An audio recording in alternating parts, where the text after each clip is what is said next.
एक दिन गिद्ध को खाने के लिए कुछ भी नहीं मिल रहा था।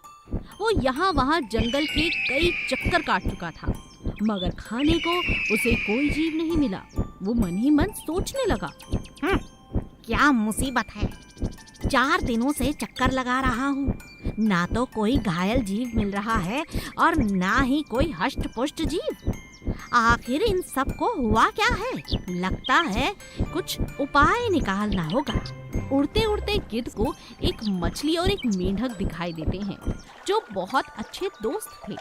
गिद्ध जाकर अपने शरीर पर सुनहरा रंग लगा लेता है और पानी के पास आकर बैठ जाता है। पानी पीते पीते वो मेंढक से कहता है, वाह, आनंद आ गया। मेंढक गिद्ध से पूछता है, बहुत प्यास लगी थी क्या तुमको, इसीलिए ऐसा कह रहे हो? हाँ, प्यास तो लगी थी, मगर भूख भी लगी है और मैं सोच रहा हूँ कि अब मुश्किल ही क्या है। मैं बहुत जल्द अपने अंतिम चरण पर पहुँचने वाला हूँ। अंतिम चरण वो क्या है? मेंढक ने गिद्ध से पूछा। तुम देख नहीं रहे, मेरा शरीर सुनहरा है। मैं कोई आम गिद्ध नहीं हूँ, सुनहरा जादुई गिद्ध हूँ। जिस जीव को मैं खाऊंगा वो अगले ही क्षण इंसान में बदल जाएगा और एक बहुत बड़ा राजा वो बन जाएगा। अच्छा, ऐसा है तो तुम मुझे खा लो। दोनों की बात मछली ने सुनी और मछली ने मेंढक से कहा, सुनो सुनो, मुझे तुमसे कुछ बात करनी है। लेकिन मैं तो बलिदान देने जा रहा हूँ, उसके बाद मैं इंसान बनूंगा और फिर तुमसे बात करता हूँ। नहीं नहीं, मुझे तुमसे अभी बात करनी है। अरे वो अपनी जान लेने पर तुले हो। इतनी बड़ी बात सोचने से पहले परख तो लो, ये चील असली सुनहरा चील है भी या नहीं। पर वो मैं कैसे देखूं? इसे धक्का देते हैं और देखते हैं पानी में गिरने के बाद इसका रंग छूटता है कि नहीं। अच्छा, ऐसी बात है तो तुम ये करो, कहीं वो नाराज ना हो जाए और उसने मुझसे वादा किया है वो मुझे इंसान में बदल देगा। ठीक है। मछली का आकार काफी बड़ा था। वो जानबूझकर चील को किसी तरह पानी में खींच लेती है। पानी में पहुंचते ही चील का सारा सुनहरा रंग पानी में बह जाता है और उसका असली रूप बाहर आ जाता है। ये क्या किया तुमने बदतमीज मछली? उसका गुस्सा देखकर मेंढक और मछली हैरान रह जाते हैं। तब तुम मुझे मूर्ख बना रहे थे, मुझे खाना चाहते थे। चले जाओ यहाँ से। आज अगर मेरी दोस्त ना होती तो मैं तो मर गया था भाई। मेंढक अपनी दोस्त मछली को शुक्रिया अदा करता है और अपनी चाल में नाकामयाब होकर गिद्ध वापस लौट आता है।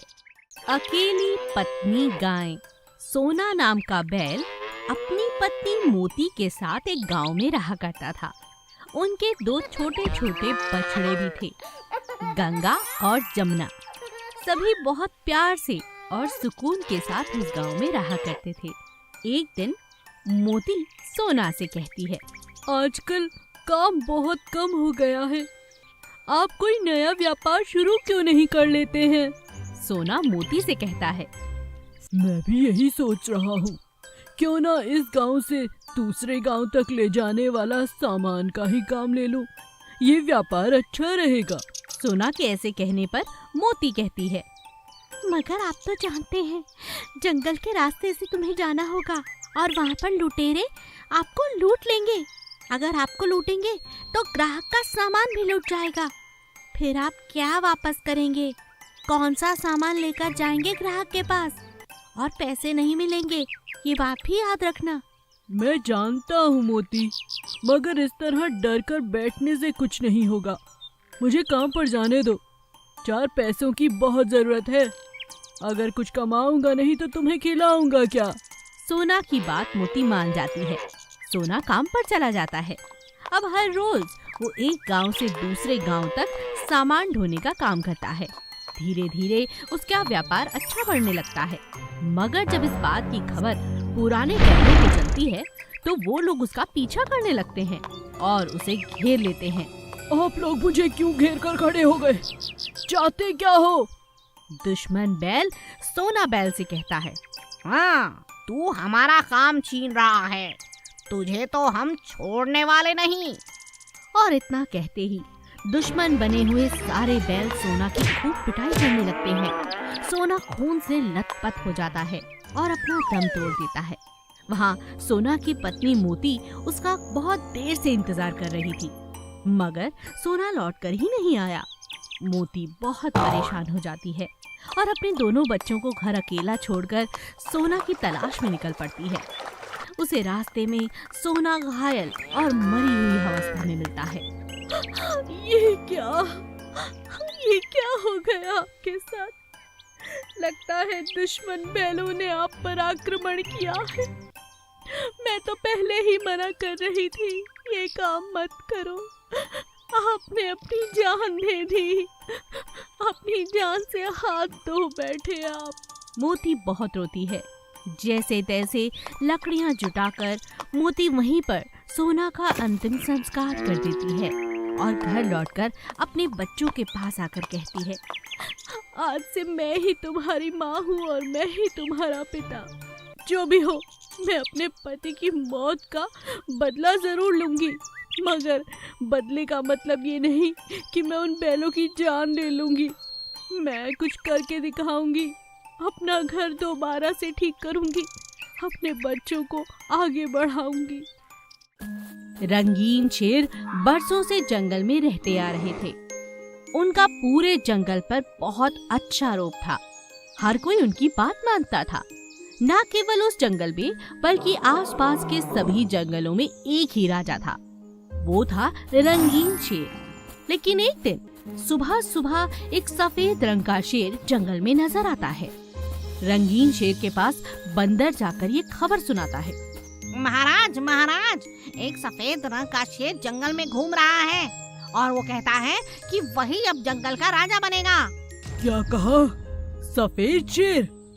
ये अच्छी बात नहीं। महाराज, मैंने सुना है जब कभी ये सफेद शेर किसी जंगल में आते हैं तो राजाओं को मार देते हैं। आप जरा बचकर रहिए। चुप करो बदतमीज, तुम मुझे चुप बैठने के लिए कह रहे हो? आज तो युद्ध होकर रहेगा। रंगीन शेर अपनी पूरी सेना को लेकर सफेद शेर के सामने पहुंच जाता है। सफेद शेर बिल्कुल अकेला था, लेकिन इधर रंगीन शेर के पास पूरी सेना थी। सफेद शेर रंगीन शेर से कहता है, अगर हिम्मत है तो मुझसे अकेले आकर लड़ो।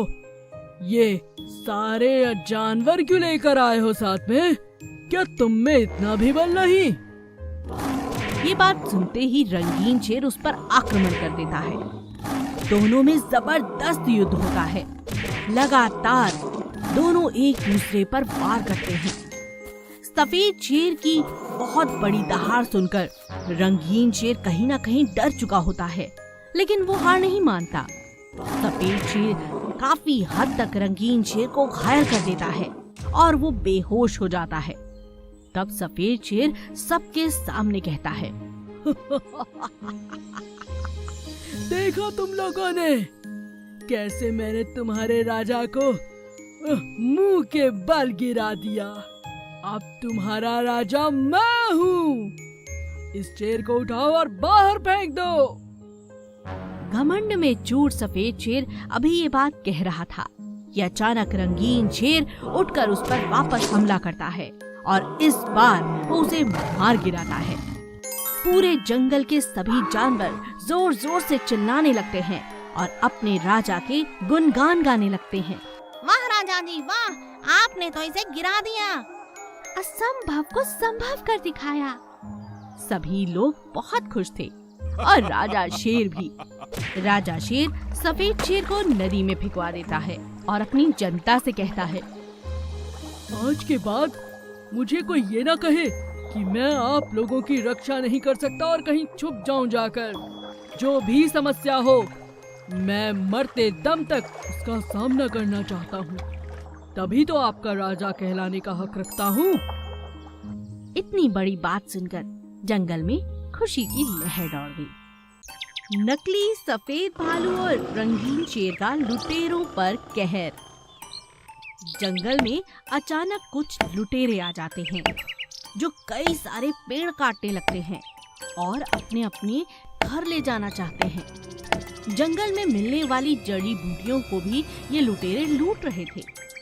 ये बात जब रंगीन शेर को पता चली तो वो बहुत गुस्से में आ जाता है। और उन पर आक्रमण करने की सोच लेता है। तभी वहाँ बैठा कौवा राजा शेर से कहता है, महाराज, ये सारी बातें तो आपकी मुझे समझ में आ गई कि आप उनसे युद्ध करना चाहते हैं, मगर जरा ये तो सोचिए, आखिर वो हमसे डरेंगे क्यों? वो पहले ही जानते हैं कि आप यहाँ के राजा हैं। अगर उन्हें आपसे डर होता तो वो ये सब करते ही नहीं।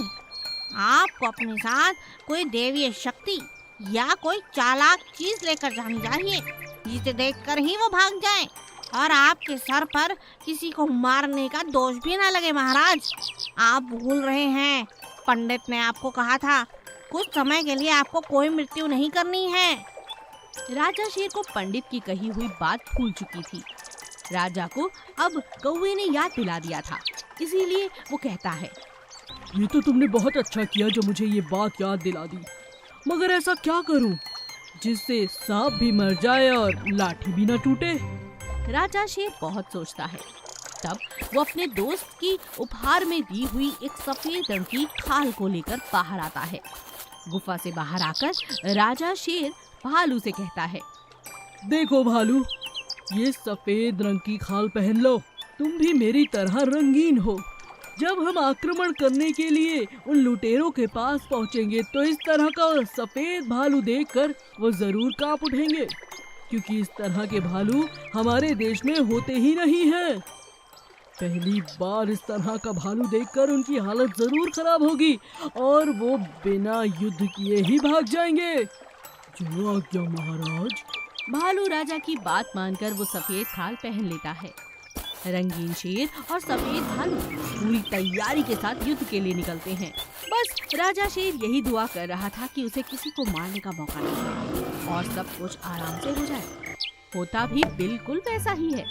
लुटेरे जैसे ही भालू और राजा शेर को देखते हैं, राजा शेर सिर्फ दहाड़ता है और भालू भागता हुआ लुटेरों के पास पहुंचता है। सारा सामान छोड़कर लुटेरे तुरंत भाग जाते हैं और वापस कभी लौट कर नहीं आते। तो इस तरह चतुराई के साथ सफेद भालू की मदद से रंगीन शेर कामयाब हो जाता है।